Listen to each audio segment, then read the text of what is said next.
For Real Agriculture, I'm Kelvin Hepner. We're at the Crop Connect conference here in Winnipeg and joined by Manitoba's Minister of Agriculture, the Honourable Ron Kostyshyn. Ron, just off the stage, making an announcement regarding 4R fertilizer application practices here in the province. Can you fill us in on this announcement?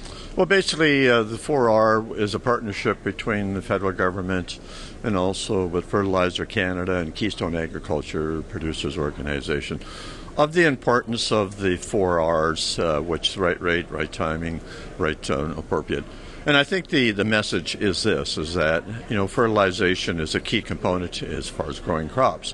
But the importance also of maintaining cost efficiencies, environmental controls, that there's an opportunity to reduce the cost of fertilizer, and it's through these various programs that working with Fertilizer Canada, implement dealers, I think there's an opportunity to measure the efficiency of being cost-saving and environmental benefits as well.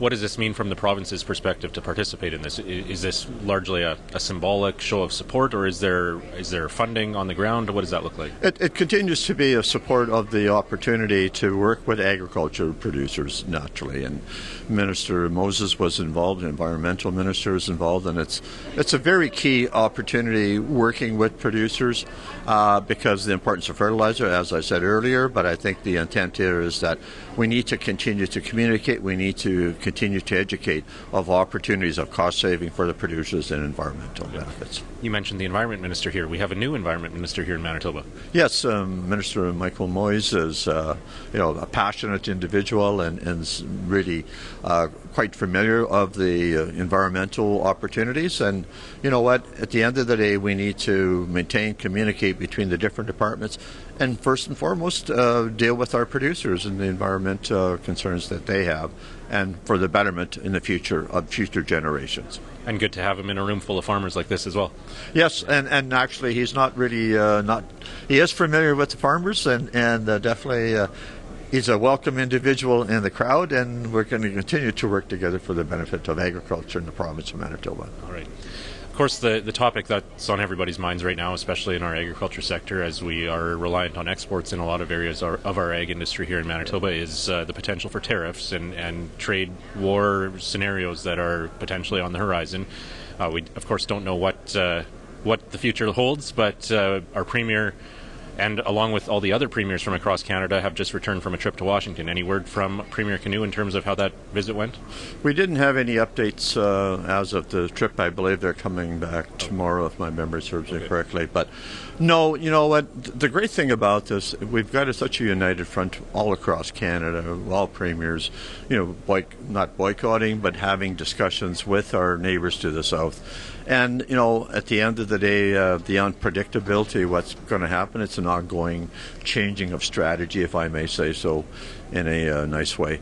That until the day comes and we know what the exact tariffs are going to be, I think at this point in time, the premiers, country of Canada united, need to continue talking to producers, talking to the organizations in the U.S. side, and actually talking to the elected officials of the importance of the great working relationship we've had with the U.S. And, I've been at a number of agriculture places in the U.S. side and talked to the SARL convention, the state of Minnesota fair and stuff.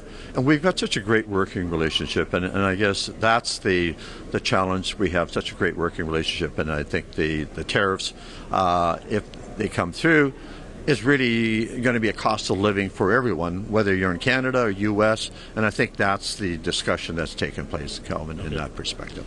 What about from a preparation perspective, just if, of course, there's all these what-if scenarios right now, but what does that mean in terms of your role and the Ministry of Agriculture's role, how you're preparing for some potential scenarios on the table right now? Yeah, that's a big question, and I think just in fairness to give you a straight answer, Calvin, on that subject, yes.